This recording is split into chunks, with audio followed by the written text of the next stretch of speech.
క్రీస్తునందు ప్రియులైన సహోదరి సహోదరులకు ప్రభువైన యేసుక్రీస్తు వారి దివ్యనామముల శుభాలు. నేటి నూతన జీవిత అనుదిన దైవ ధ్యానము, సంఘర్షణను ఎదుర్కోవడము. నేటి లేఖన భాగము గలతీయులకు రాసిన పత్రిక 2వ అధ్యాయము 11 నుంచి 16 వచనాలు. అయితే కేఫా అంతియోకుకు వచ్చినప్పుడు అతడు అపరాధిగా తీర్చబడెను గనుక నేను ముఖాముఖిగా అతనిని ఎదిరించి తిని, ఏలైనగా యాకోబు నొద్ద నుండి కొందరు రాకమునుపు అతడు అన్యజనులతో భోజనము చేయుచుండెను. గాని వారు రాగానే సున్నతి పొందిన వారికి భయపడి వెనుక తీసి వేరైపోయెను. తక్కిన యూదులను అతనితో కలిసి మాయావేషము వేసుకొనిరి గనుక బర్నబా కూడా వారి వేషధారణము చేత మోసపోయెను.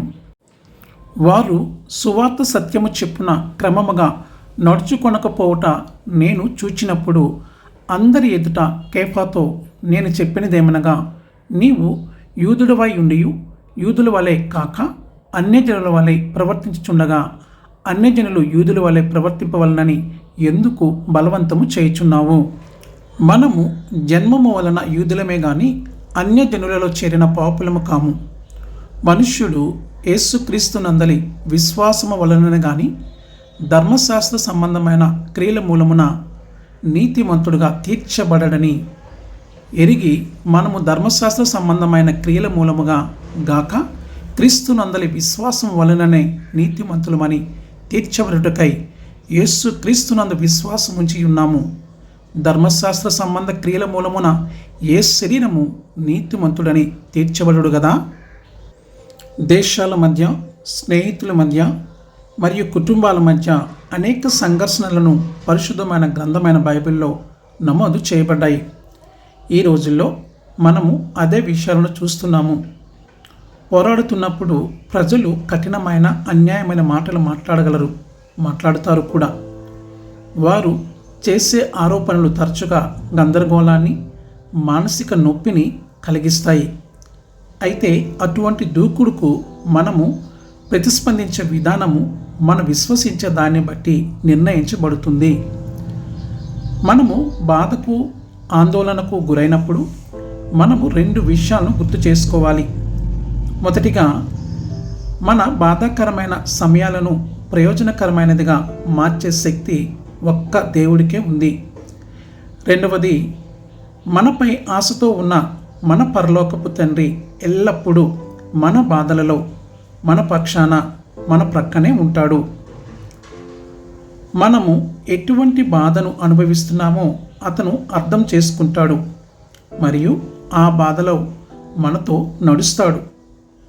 దేవుని వాక్యము ప్రకృతిపై తన సార్వభౌమాధికారాన్ని చూపుతుంది. యెహోవా ఏది ఇష్టమో అది చేస్తాడు. కీర్తనలు 135వ అధ్యాయము 6వ వచనములో, ఆకాశమందును భూమి అందును సముద్రమందును మహాసముద్రం అన్నిటి అందును ఆయన తనకిష్టమైనదంతయు జరిగించువాడు. కాబట్టి ప్రభుత్వము, మానవ జాతి అయిన మనము అతని సార్వభౌమ పాలనను విశ్వసించినప్పుడు కష్ట సమయాలపై మన దృక్పథము మారుతుంది. దేవుడు మానవుల చేతులతో సేవను ఆశింపడు. అతనికి ఏమి అవసరము లేదు.